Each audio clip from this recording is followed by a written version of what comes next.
So I'm gonna go over account efficiency because I've been seeing a lot of people talk about this in the Discord and kind of just asking like, what's the best way to kind of get ahead with your account. So the first things first, pretty much everything is tied to the commander level. I've said this before. The commander level is the cap that you can level your units to. It unlocks all of the different things as far as like supply missions, combat sims. Like you can see, some of these are still locked behind some levels, which I'll probably get to later tonight. So everything is pretty much locked behind commander level, even the evaluation here. A lot of this is indirectly linked to your commander level. So what's the best way to level your commander level? So the short answer to that is three things. Doing your dailies, these commissions here.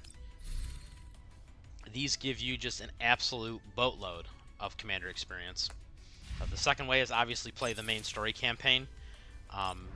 The reason this is the second best way is because you get a much greater return on your intelligence puzzles to commander experience ratio. Usually it's a 1-to-1 ratio. So for example, if you do, say we come here and we go to supply missions, do one of these, whatever. We spend 10 commander, or we spend 10 intelligence puzzles, 10 intel, you'll get 10 experience. So 10 up there at the top, and that'll level us up actually. So that's a great way to get ahead on experience. So that's pretty much universal across all the different ways to spend intel. It's always a 1-to-1 ratio. So we got dailies, main campaign, and then just dumping your intel. Right? You obviously don't want to cap like I'm doing right now. I'm a little over. So you can never go wrong with weapon experience and just general combat reports for leveling your characters. That's it. That's 80% of the efficiency in the game, is spending it, dumping it before you go to bed, dumping all your intel before you go to bed, doing your dailies. Like, so for example, we just leveled up here, right? I'm just going to show you how much you get, right? So I am literally brand new into level 25. Grab all this real quick. Oops. We claim the dailies. We're already halfway through the level 25. At lower levels, this will bump you like multiple commander levels. Like, so if you're level 10, you'll go skip from like 10 to 12. And that's 80% of the efficiency. So that's a short version of the guide. If you're happy with that, you're done. Bye. Thanks for the click on the video. You know you can't have it back. For anybody who wants a little more in-depth guide, I'm going to go into that.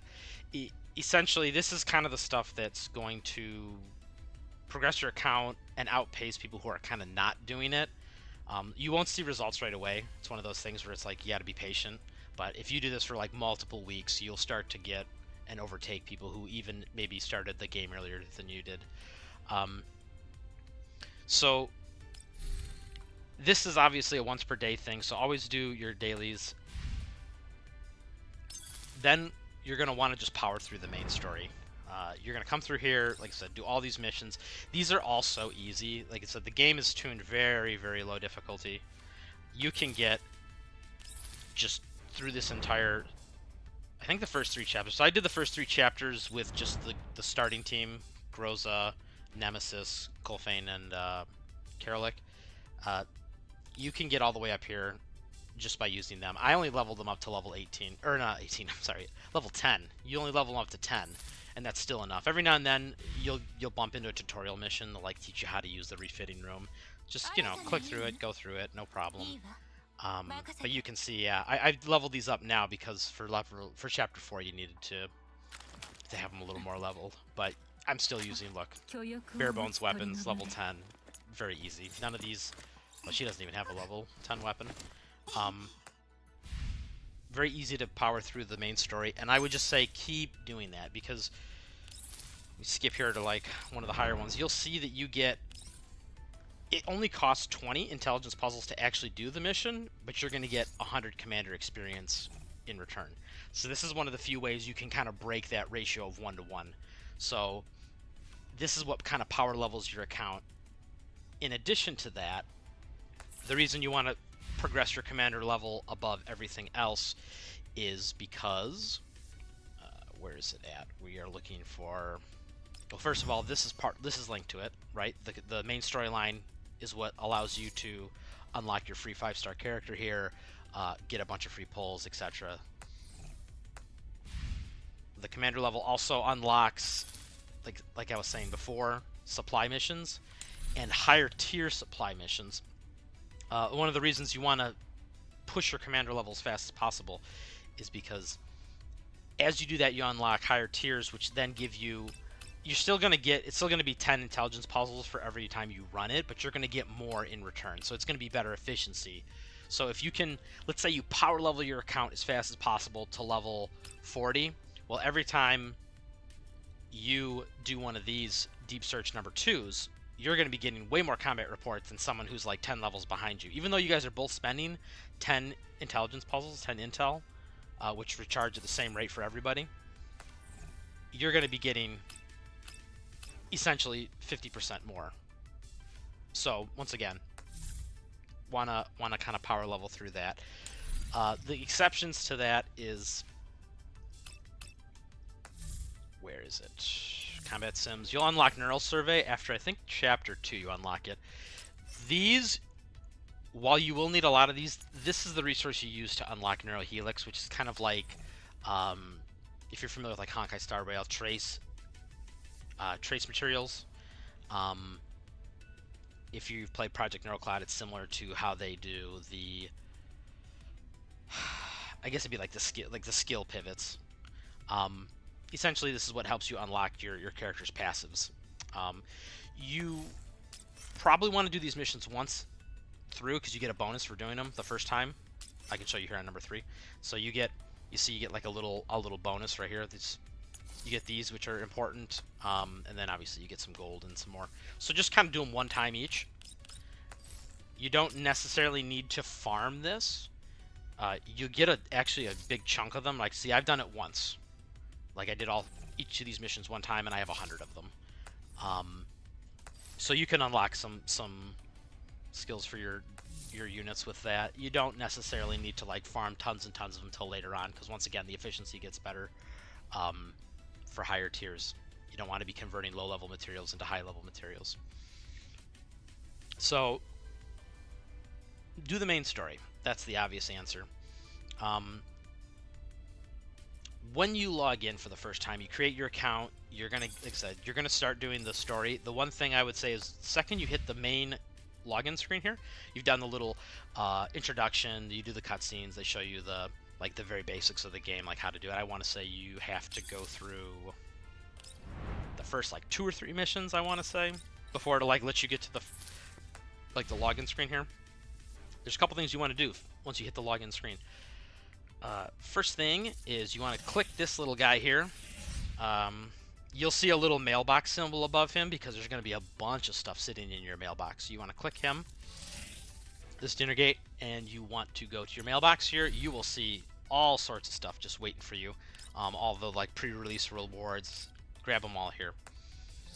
Second thing you want to do is click the little cog, hit this little redeem code button here, and if you go on the Discord, or if you check the Twitter account, the Discord has a nice neat list of them all kind of in one central location. Go through that list and just slam the codes in here one at a time. There's like, as of right now when I'm recording this, there's like 10 or so codes you can use. And you get a lot of materials, like I want to say like thousands of combat reports. In fact, I can probably check if I go to my mailbox here. See, these are all redeem codes. Yeah, like here, like just thousands of extra resources. This really will jumpstart your account. Now, in the future, like I said, if you're watching this video in the future, some of these codes are probably going to be invalid, but you're still probably going to have some of them will be active. Usually, they always have a couple rotating in. So you want to do that, get that, and then the second freebie you want to get before you embark on your quest, if you come to shop here, which I think the shop is open immediately. I cannot remember off the top of my head. If not, once again, just keep playing the campaign so you can come to the shop. If you go to the trading post. I'm sorry, not the trading post. It is quality selection, standard package. This package in the bottom right will actually be up here. You get a free daily gift every single day. Bet you didn't know that. You click this. There's nothing that indicates that it's sitting here waiting for you, but you just have to remember. Click it, grab it. It gives you some free stuff. And the reason you want to do that is because, yes, you can get collapse pieces, which is your free-to-play currency. But more importantly, if you read, you will get essentially free gotcha tickets with this if you continue to grab these. So, free materials. Do not miss out. After you've done that, like I said, you continue to just power through the campaign. The first couple chapters are they're like brain dead easy. You can literally auto them with like way under-leveled units. Like I said, I was able to get through all the way through chapter 3 testing with like people or the units that were literally 10 levels below the enemy because they've made it that simple. It does get more difficult later on, but like, you know, it gently eases you into that. So as you do that, you'll unlock things. If you ever need a specific resource, just go ahead and grab them as needed. Like I said, combat reports here. If you keep your units leveled to like your commander level, you'll just breeze through all the content. Eventually you will unlock this one here, this Sardis Gold. I think this is level 23 that you unlock this. Yeah. Make sure you do this 2 times per day. I've done it once already for today, but I'll do it again in a minute. Make sure you do this one. This one is going to be one of the roadblocks. This is like gold. This is like your credits, essentially. It looks like I have a lot right now, but when you get later on to calibrating equipment, you burn through this just at an astonishing rate, like 20,000 per calibration. So you'll never have enough of this in the early game. So, like I said, luckily a lot of this is right now the reason I have so much. I have way more now than I did in the closed beta, and that's because of all the freebies that have been given away with the redemption codes and whatnot. So props to Mika team. So do these as needed. You can, like I said, neural surveys, do them all like maybe just once, just to unlock them, and you get like bonus experience and stuff. I'm sorry, not bonus experience, but bonus supplies. So go ahead, do those. When you get through chapter 3, I want to say halfway through chapter 3, you will unlock this hunter assessment in the bottom left corner here. Now, do not ask me why they waited till chapter 3 before they let you get to this, but for whatever reason they did. This is the actual in-game tutorial. I highly, highly, highly recommend that you go through these. 2 reasons. 1, obviously, free tickets. You get like, what, 1, 2, 6... You get 6 free tickets for doing it. And I know you all are gambling addicts and you guys want more free tickets. More importantly, they teach you how to actually play the game, which right now is not relevant because everything's so easy, but will become relevant once you fight an enemy that requires you to actually use, like, you know, your brain cells. Do these. Like I said, I have no idea why they locked this behind chapter 3 and why it's just not available immediately right out of the gate. You know, we complained about that in beta. Apparently they didn't change it, so it is what it is. While you're going through these main chapters, you can ignore all these little side stories. You see, like, down the main quest chain here. You can ignore these like normal battles down here. All they do is give you, go to one that I haven't done yet. Sorry, chapter 4. All they do is give you these little, like, unique little unlocks. All they're used for is journal entries. They're just like fluff, and you get a little bit of collapse pieces for doing these, but you don't get any commander experience from doing these, which is the reason you kind of just skip them for now. They're also used when you get enough of these little stars, or whatever you want to call these collections. Once again, more free tickets, but come back and do these when you kind of hit a roadblock and you're waiting for your intel to recharge, or if you have nothing better to do. Once you get to about level 20, you have the choice to hop in to the limited event that's happening right now.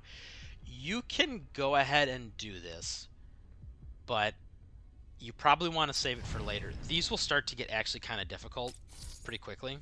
And once again, the rewards for these, you don't need it unless you really want Lotta right away.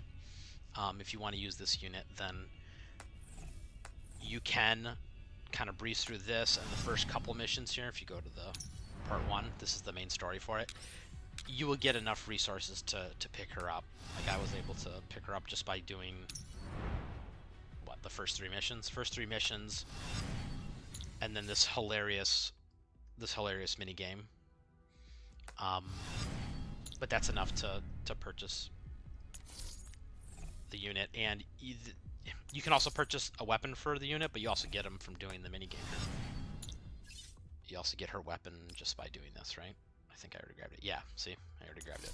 Just got to get to difficulty 4. Really, these are actually really easy. It's actually kind of a fun mini game.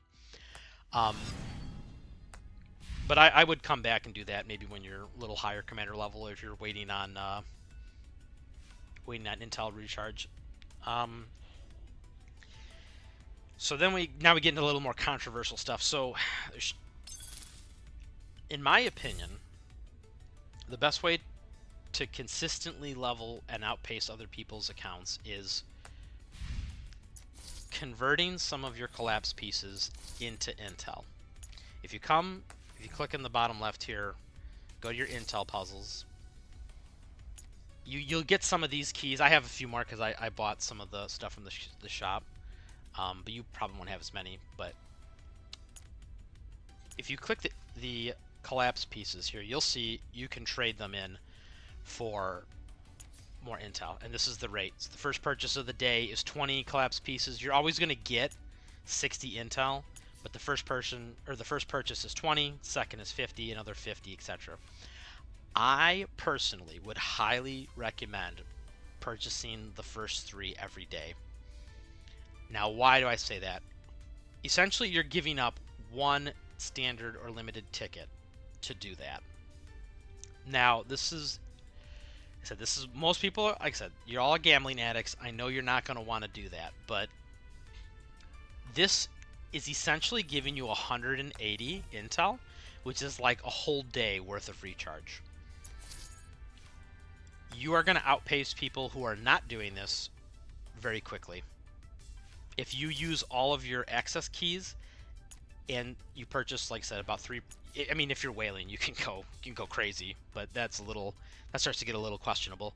But even if you're free to play, 120 collapse pieces is not even 1 complete ticket, and having 1 ticket pull is, in my opinion, not worth missing out on like an entire extra day worth of resources, right? Because that could be, a bunch of combat reports. It could be some of these which are used to break through your units to higher level tiers.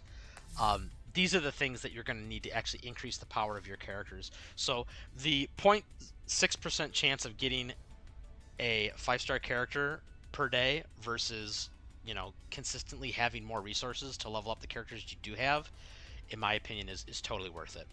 I have always kind of subscribed to the idea that like having higher level powerful characters is better than having rare characters. And especially since the starter characters you get in this are pretty strong. Like I said, I've been testing, and I did this in the closed beta as well. These 4 will get you through pretty much all of the main content of the game.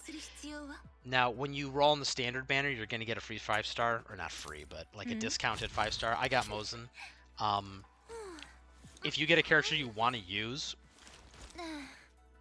the easiest of these 4 to replace is Karalik, only because she's kind of hard to use, and she can kind of get gimped in certain situations. Why bring a knife to a gunfight? This is the problem. She's not that she's bad. She actually can do a lot of damage, and she's actually pretty good, but she's kind of hard to use. So the easiest one to swap out is just pop out Karalik, use Mosin, or Tololo, or whoever, Sabrina, any of the characters you get, she can easily be swapped in for them. You'll probably see a positive improvement of your team over that. If you go and you roll on Xiaomi here,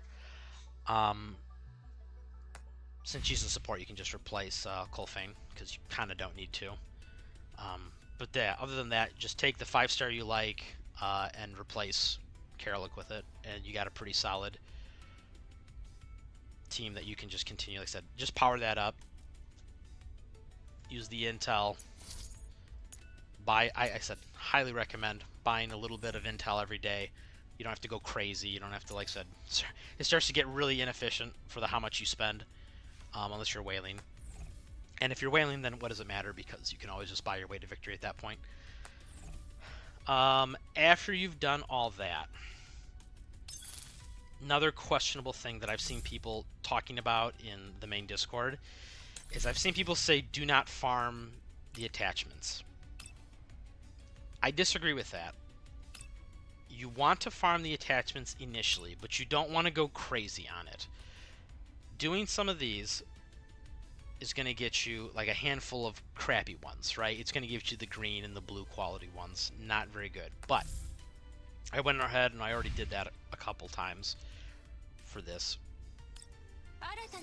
Eventually, you're going to get to the point where your characters are as high as your commander level will go, and there's, you know, you're really kind of just waiting for your commander level to increase your character's level.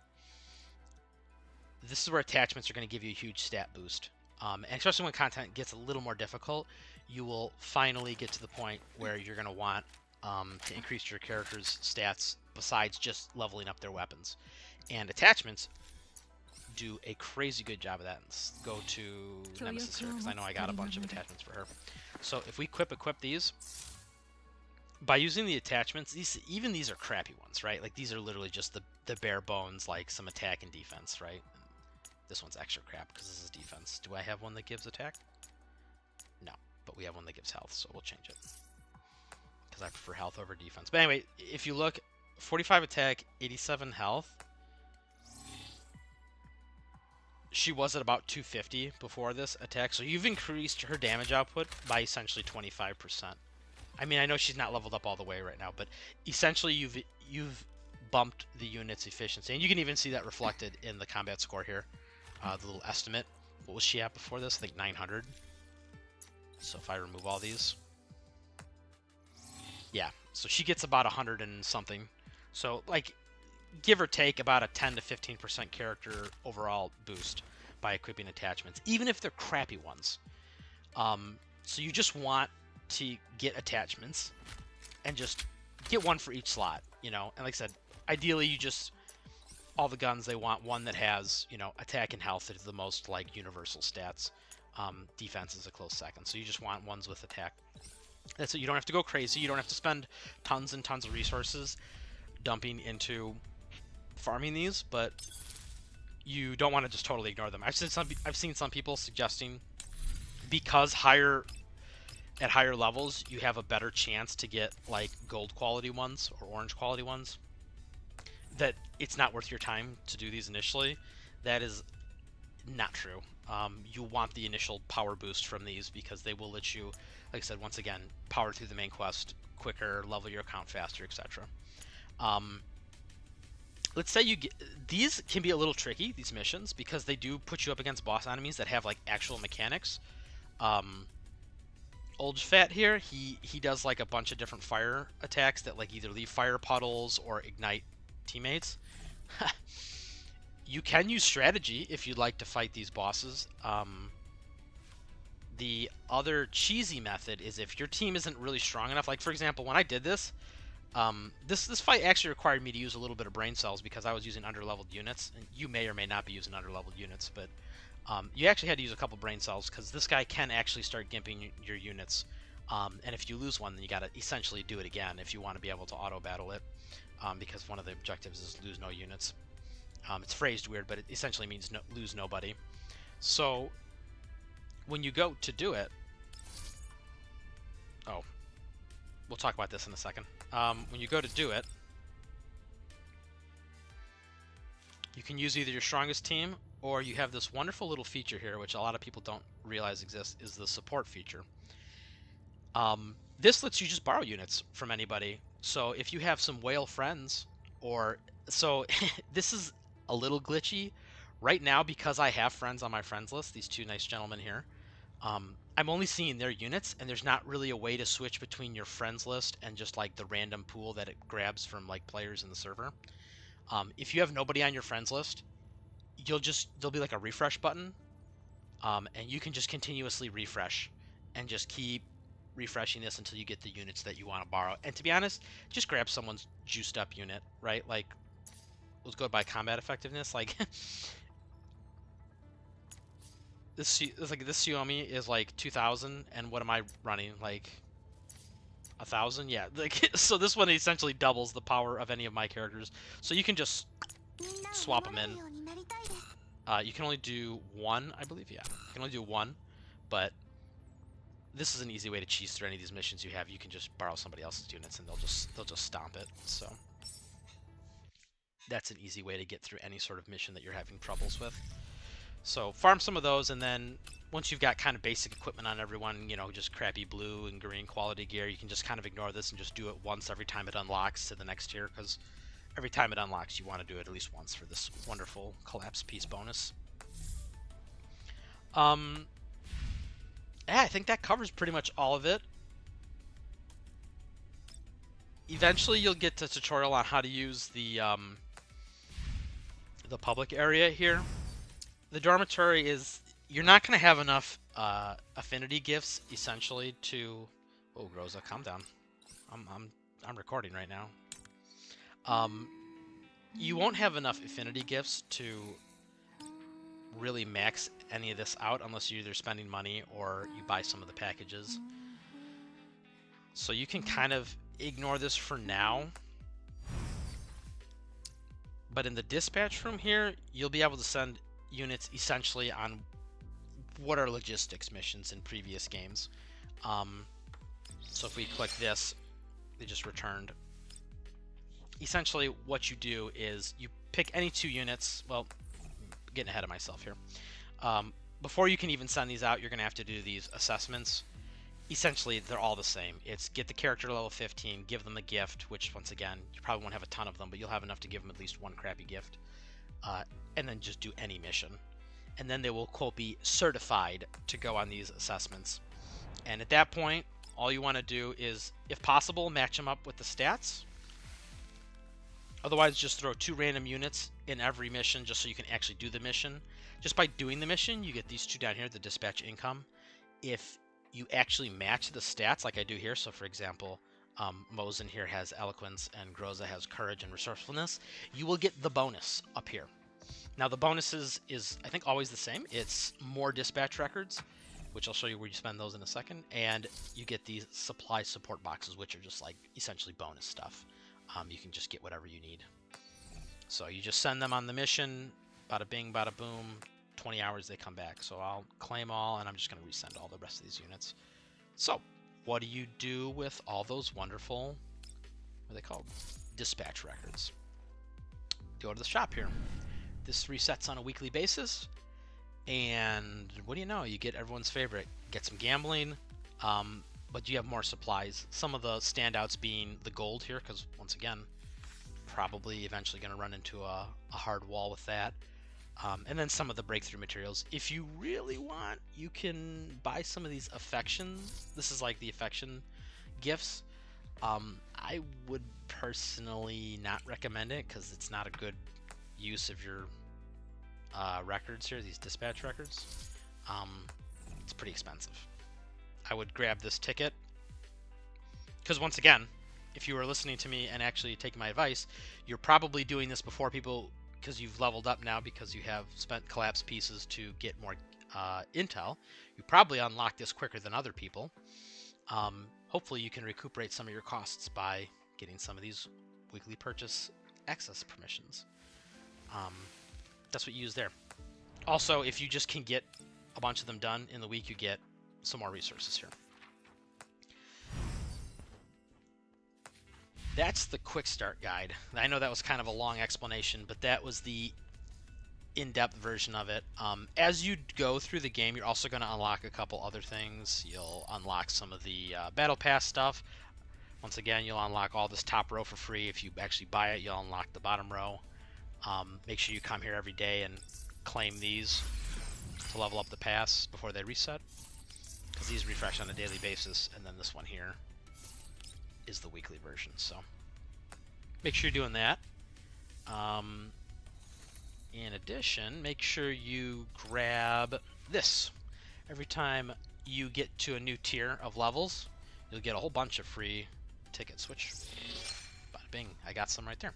So make sure you're grabbing those. They don't disappear, so it's not like you're going to lose out, but you'll feel real dumb if you get to level 35 and you had 30 tickets waiting for you the whole time and you never noticed. That'll be a big sad moment for you. I think we've covered pretty much everything, so... Yep, covered all that. So if you do this for a couple weeks, you'll slingshot ahead people. When I finished the closed beta test, I was like one of the highest accounts in the closed beta test, like level wise. And like I said, it's not like I could have whaled because there was nothing to whale on, although they were giving us tons of free resources. But yeah, so that's the quick start guide for being efficient on your account.